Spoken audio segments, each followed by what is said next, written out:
Hello, my name is Pan. Let's play the Stanley Parable.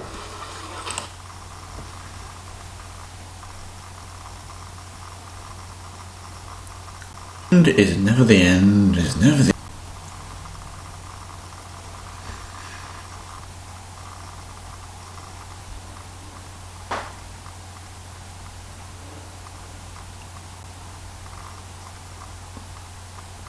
This is the story of a man named Stanley. Stanley worked for a company in a big building where he was employee number 427. Employee number 427's job was simple.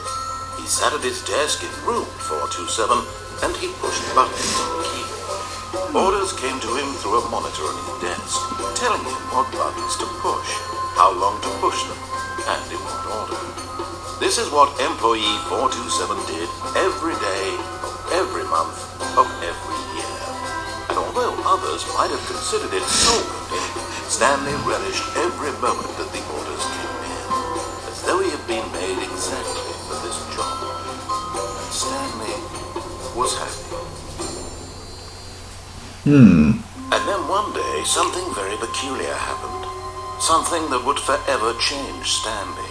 Something he would never quite forget. He had been at his desk for nearly an hour when he realized that not one single order had arrived on the monitor for him to follow. No one had showed up to give him instructions, call a meeting, or even say hi. Never in all his years at the company had this happened, this complete isolation. Something was very clearly wrong. Shocked, frozen solid, Stanley found himself unable to move for the longest time. But as he came to his wits and regained his senses, he got up from his desk and stepped out of his office. Move! Yeah, stepping out, okay. All of his co-workers were gone. What could it mean? Stanley decided to go to the meeting room. Perhaps he had simply missed a memo. Yeah, that's pretty obvious. This isn't a meeting room. Keep going.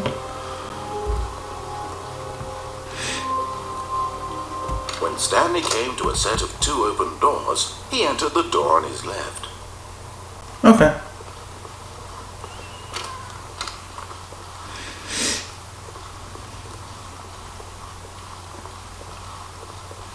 Yet there was not a single person here either.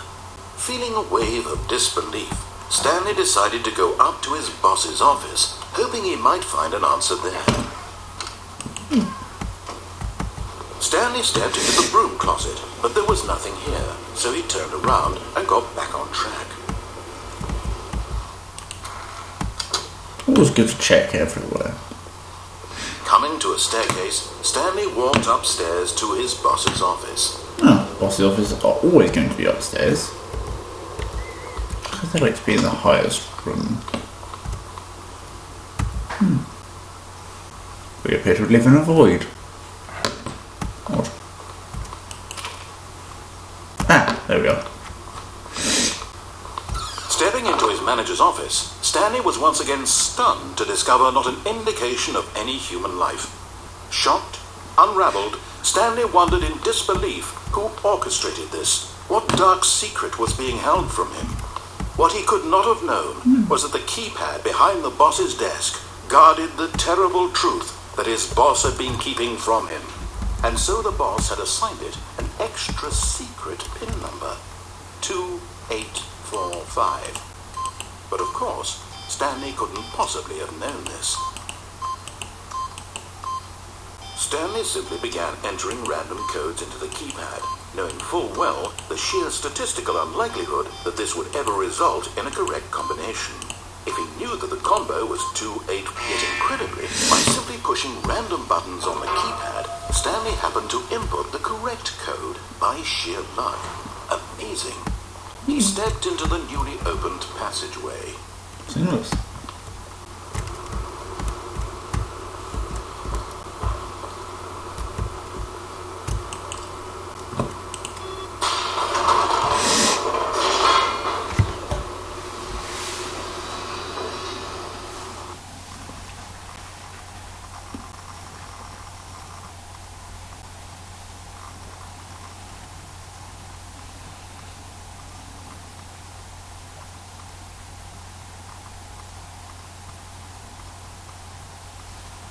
Descending deeper into the building, Stanley realized he felt a bit peculiar.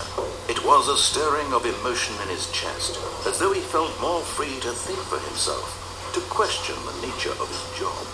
Why did he feel this now, when for years it had never occurred to him? This question would not go unanswered for long.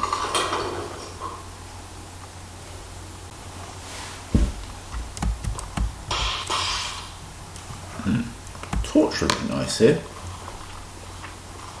Or genuinely Stanley something more walked like. straight ahead through the large door that read Mind Control Facility. Okay.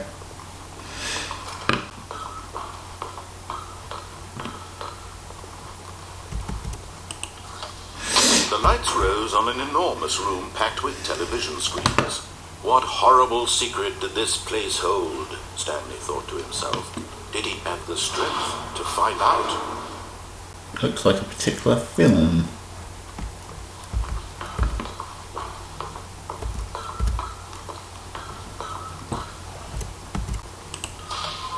Now the monitors jumped to life, their true nature revealed. Each bore the number of an employee in the building, Stanley's co-workers. There's my office. Lives of so many 47. individuals reduced to images on a screen, and Stanley, one of them, eternally monitored in this place where freedom meant nothing.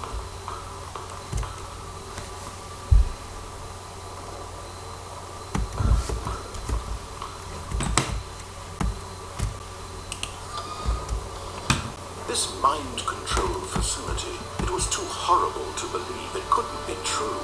Had Stanley really been under someone's control all this time? Was this the only reason he was happy with his boring job? That his emotions had been manipulated to accept it blindly?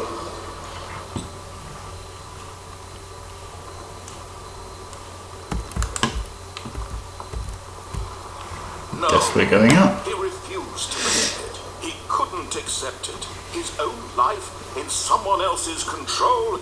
Never. It was unthinkable. Wasn't it? Was it even possible? Had he truly spent his entire life utterly blind to the world? But here was the proof. The heart of the operation. Controls labeled with emotions. Happy, or sad, or content. Walking, eating, working. All of it monitored and commanded from this very place. And as the cold reality of his past began to sink in, Stanley decided that this machinery would never again exert its terrible power over another human life. For he would dismantle the controls once and for all. It said forward up there. And I found the sorcery's falls. Fall machine.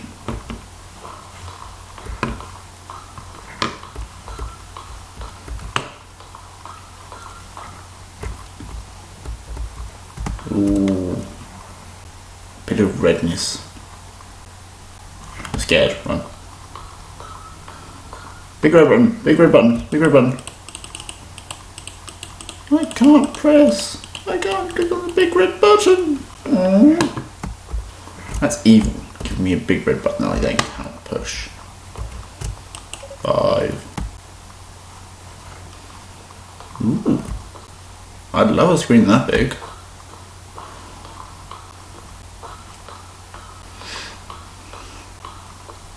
And when at last he found the source of the room's power, he knew it was his duty, his obligation, to put an end to this horrible place and to everything it stood for. Yep.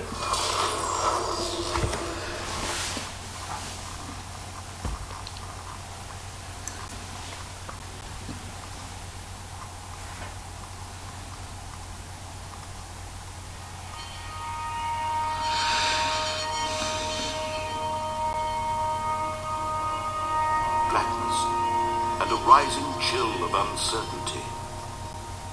Was it over?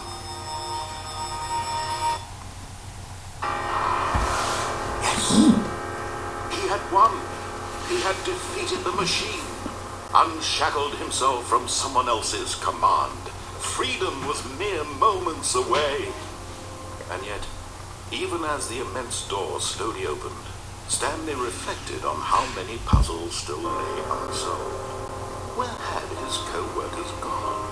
How had he been freed from the machine's grasp? What other mysteries did this strange building hold? But as sunlight streamed into the chamber, he realized none of this mattered to him, for it was not knowledge or even power that he had been seeking, but happiness. Perhaps his goal had not been to understand, but to let go. No longer would anyone tell him where to go, what to do, or how to feel. Whatever life he lives, it will be his. And that was all he needed to know. It was perhaps the only thing worth knowing. Stanley stepped through the open door. Goodbye, crawl place. My mind is mine now. Stanley felt the cool breeze upon his skin, a feeling of liberation, the immense possibility of the new path before him. This was exactly the way, right now, that things were meant to happen. And Stanley was happy.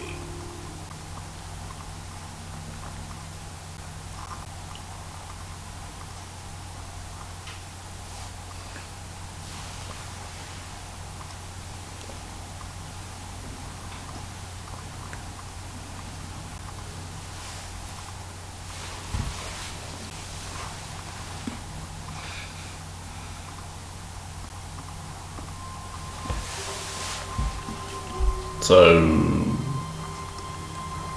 just do it again. Okay. All of his co-workers were gone. What could it mean? Stanley decided to go to the meeting room. Perhaps he had simply missed a memo. Nah.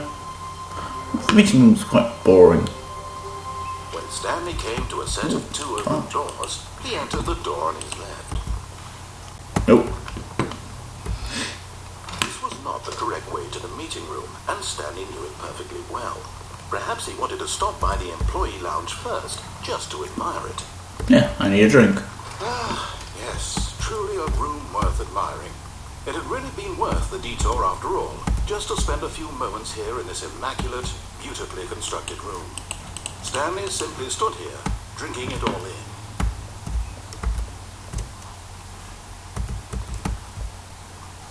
Easter egg there? No, blank. Yes, really worth it being here in the room.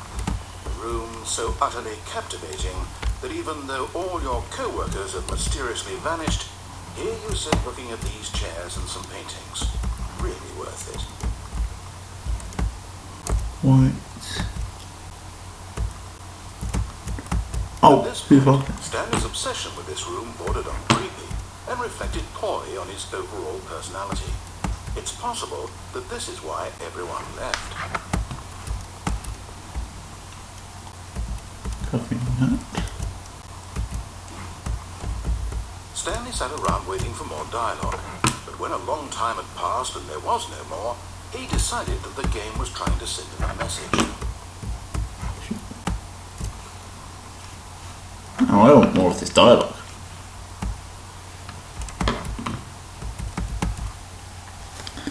Fifth annual subcommittee meeting of internal revenue analysis for committees of the Royal Revenue discussions. No, that's really boring.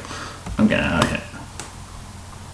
But at last, he'd had enough of the amazing room and took the first open door on his left to get back to business.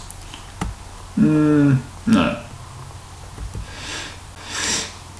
Stanley was so bad at following directions, it's incredible he wasn't 5 years ago.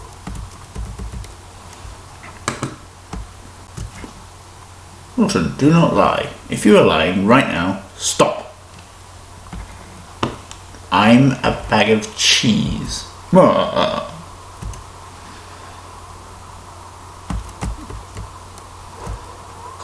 Stanley, I think perhaps we've gotten off on the wrong foot here. I'm not your enemy, really, I'm not.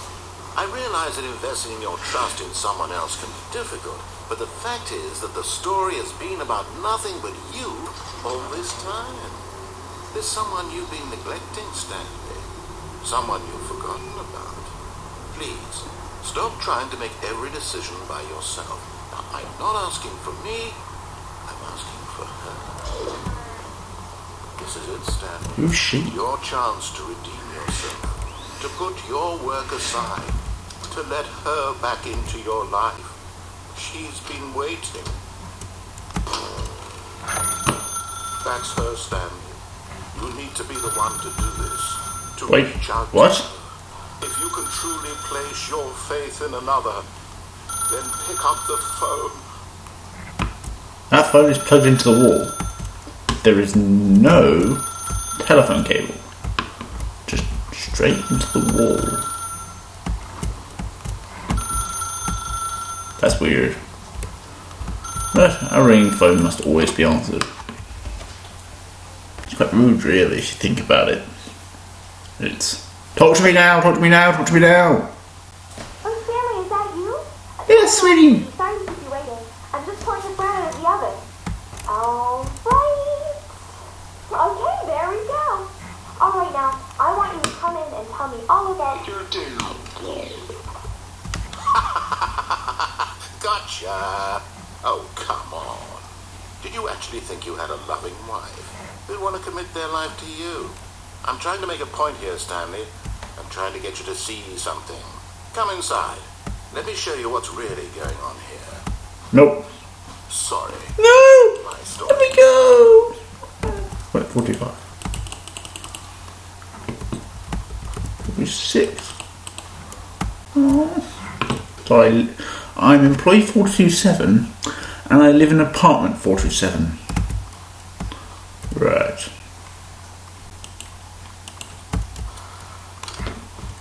This is a very sad story about the death of a man named Stanley. What? No. Don't kill me. Press M. No.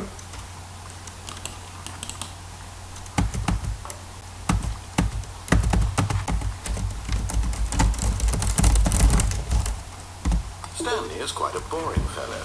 He has a job that demands nothing of him, and every button that he pushes is a reminder of the inconsequential nature of his existence. Look at him there, pushing buttons, doing exactly what Where? he's told to do. Wait. Now he's pushing a button. Now he's eating lunch.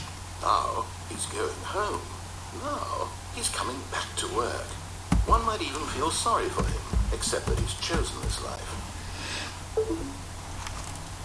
But in his mind, he can go on fantastic adventures. From behind his desk, Stanley dreamed of wild expeditions into the unknown, fantastic discoveries of new lands. It was wonderful. And each day that he returned to work was a reminder that none of it would ever happen to him.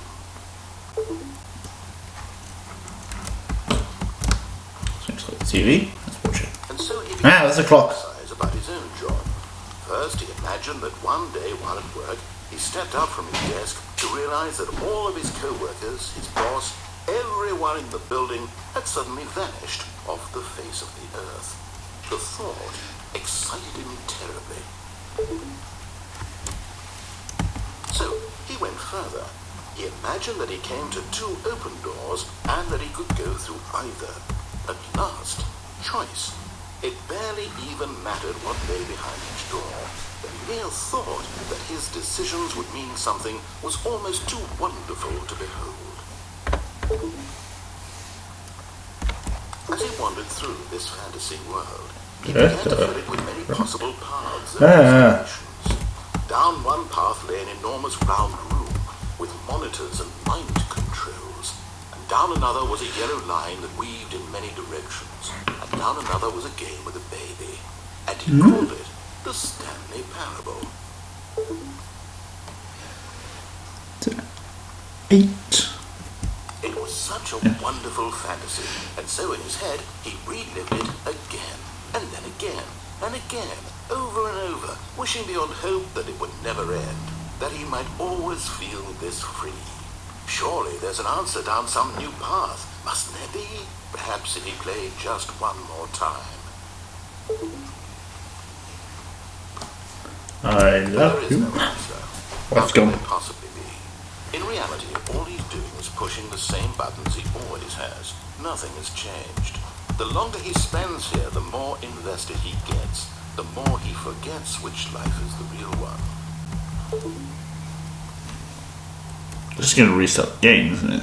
And I'm trying to tell him this. Huh. In this world, he can never be anything but an observer. That as long as he remains here, he's slowly killing himself.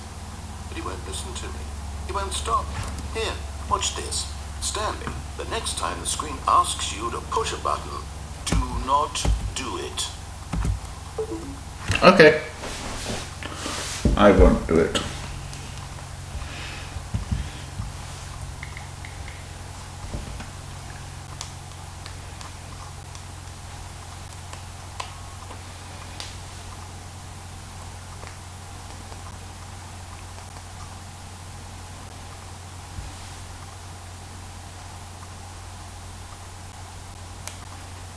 Okay, I'm going to have to, otherwise it's just going to stop. You see? Can he just not hear me?